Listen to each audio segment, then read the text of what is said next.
nous sommes ici dans un champ de luzerne dans les Ardennes. Cette belle plante pousse un peu partout en France, mais plus particulièrement en Champagne-Ardenne. Pourquoi? Parce que le sol, les sols et le climat ils lui sont très favorables.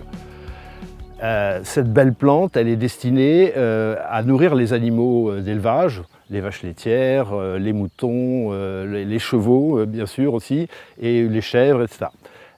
Aujourd'hui, je suis avec Yves Delétang. Yves Delétang qui est responsable de plaine chez Luséal. Luséal, c'est la plus importante coopérative de déshydratation de Luzerne. Avec Yves, aujourd'hui, on va surtout parler de contrôle qualité tout au long de la chaîne de production de Luzerne. Et la première question, Yves, que je voulais vous poser, c'est pourquoi est-ce important? Pourquoi est-ce qu'il faut faire du contrôle qualité sur la Luzerne? Déjà pour assurer un produit de qualité derrière en tant que produit fini. Donc mon premier contrôle, moi, va être le contrôle au champ sur la parcelle, voir visuellement si elle est propre ou sale, s'il y a des adventices ou pas. Et si à un moment ou l'autre on doit appliquer des réfactions aux agriculteurs ou voire refuser la parcelle selon un règlement intérieur qu'on a au niveau de la coopérative. Alors pourquoi est-ce que c'est important d'avoir une luzerne pure et qui ne comporte pas des adventices? Les adventices, c'est des mauvaises herbes, enfin ce qu'on appelle des mauvaises herbes, c'est d'autres plantes que la luzerne. Alors pourquoi c'est important de le contrôler? L'idée, c'est d'avoir des luzernes le plus pures possible, avec le moins d'adventices, pour avoir un produit final qui soit le plus de la luzerne possible. Pour que le client au bout il achète bien de la luzerne et pas un mélange de luzerne et d'adventices et de mauvaises herbes, quoi. Cette luzerne, elle va être récoltée, celle-ci précisément je crois samedi dimanche. Aujourd'hui on est vendredi, donc dans quelques jours. Vous contrôlez aussi son bon stade de maturité, expliquez-nous ça. Alors on va contrôler justement pour passer au stade optimum de la luzerne, pour garantir un taux de protéines et aussi un rendement à l'agriculteur. Parlez-nous du matériel de récolte. En fait, il est mutualisé au niveau le principe des coopératives de déshydratation, c'est qu'elles s'occupent des chantiers de récolte. Alors pourquoi elles le font et quel est l'intérêt aussi pour l'agriculteur? Aujourd'hui, on a mutualisé la récolte parce qu'à un moment ou l'autre, nous, on a du matériel vraiment adapté pour assurer la qualité de la récolte. Et aussi, à un moment ou l'autre, pour que les coûts soient moins élevés que si c'était les agriculteurs qui devaient faire par eux-mêmes. D'accord. Il y a aussi un sujet de gestion, d'approvisionnement de l'usine. Vous avez des usines importantes, donc il ne faut pas que toutes les luzernes arrivent tout d'un coup, etc. Donc, on doit récolter de la luzerne 24 heures sur 24 et 6 jours sur 7 et alimenter ces usines 24 heures sur 24 et limiter le stock sur le carreau pour que le produit qui sorte du champ n'ait pas un stock carreau et que sa qualité reste optimum jusqu'à la fin du processus de déshydratation. Ok, merci Yves. Maintenant on va aller ensemble à l'usine pour voir comment se passent les contrôles qualité tout au long de la chaîne de production.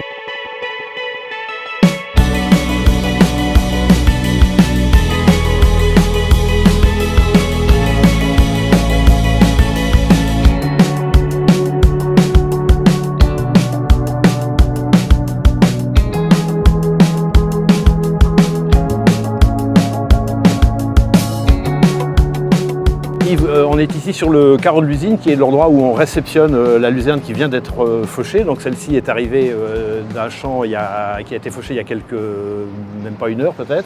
Alors qu'est-ce qui se passe maintenant ici pour le contrôle qualité de la luzerne? Alors chaque benne qui va arriver des champs va être pesée, échantillonnée afin de déterminer la matière sèche pour l'aide à la conduite de l'usine et déterminer la matière sèche qui aidera à la rémunération de l'adhérent, parce que l'adhérent est payé à la tonne de matière sèche. Ok. Alors j'ai vu aussi qu'il y avait des codes-barres là sur ces échantillons. Ça sert à quoi ça? Alors chaque benne, quand elle part du champ, elle a été encodée par une tablette sur un badge qu'a chaque camion ou chaque benne. Et il va éditer des tickets avec le numéro d'adhérent, le code-barre, et qui va nous servir à tracer l'échantillon et à tracer la luzerne de l'arrivée sur le carreau jusqu'à la fin de la production des granulés ou des balles. C'est-à-dire que les balles et les granulés qu'on verra tout à l'heure, en fait on sait finalement d'où elles viennent, de quelle parcelle ou de quelle zone elles viennent. On pourra dire de chez quel agriculteur, de quelle parcelle ça vient. Super. Merci Yves. Merci.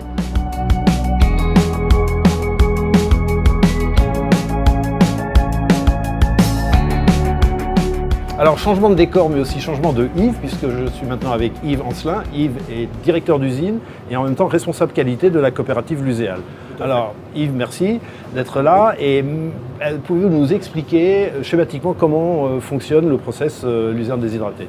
La luzerne a été stockée sur le carreau. Donc maintenant, un de nos opérateurs est en charge d'alimenter les différentes lignes de séchage de l'usine. Ici sur le site de Pauve, 3 lignes de séchage qui fonctionnent sur le même principe. Une ligne de séchage, pour expliquer simplement, c'est un générateur de gaz chaud, un tambour rotatif dans lequel on vient introduire la luzerne afin qu'elle soit déshydratée. En sortie de tambour, on va séparer la luzerne de la vapeur. La vapeur s'échappe dans l'atmosphère et la luzerne suit tout un circuit, soit pour fabriquer des granulés ou pour fabriquer des balles. Ok. Et alors quels sont les différents prélèvements, contrôles qui sont faits tout au long de cette chaîne? Tout au long du processus, régulièrement, l'opérateur en charge de la fabrication va prélever un échantillon toutes les heures afin de vérifier son humidité et la température des granulés. Ces différents paramètres servent à optimiser la conservation des granulés, du moins que les granulés soient conservés de manière optimale et pérenne dans le temps.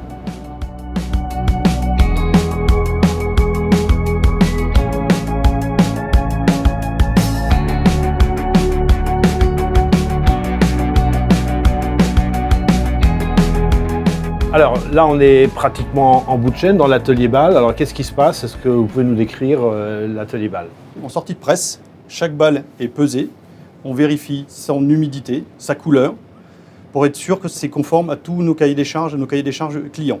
Si c'est conforme, la balle suit le processus de la ligne, elle est étiquetée avec un numéro de lot. Ce numéro de lot va nous permettre d'assurer toute sa traçabilité. Alors, il y a aussi à ce niveau d'autres contrôles. Comment ça se passe et à quoi ils servent? Voilà.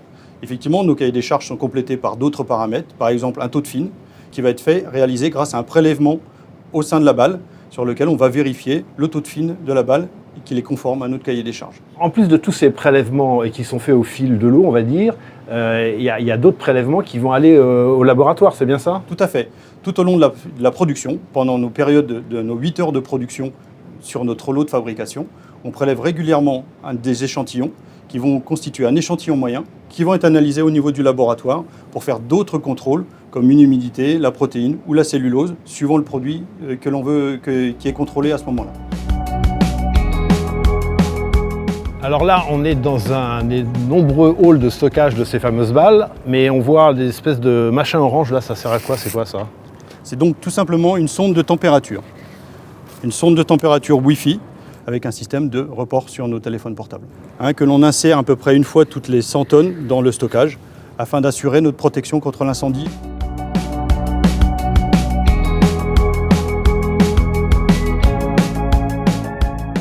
Ici, on est dans le laboratoire central du groupe coopératif Luséal. Et vous faites une sorte de check-up complet en bout de chaîne, c'est ça? Expliquez-nous. Oui, tout à fait. Donc, comme on l'a vu effectivement tout au long du processus de fabrication, on a prélevé à différents moments différents échantillons qui va permettre d'assurer tout notre contrôle qualité, vérifier la conformité de nos produits au cahier des charges de nos clients pour leur permettre d'assurer d'avoir un produit et de correspondre à la demande de nos clients.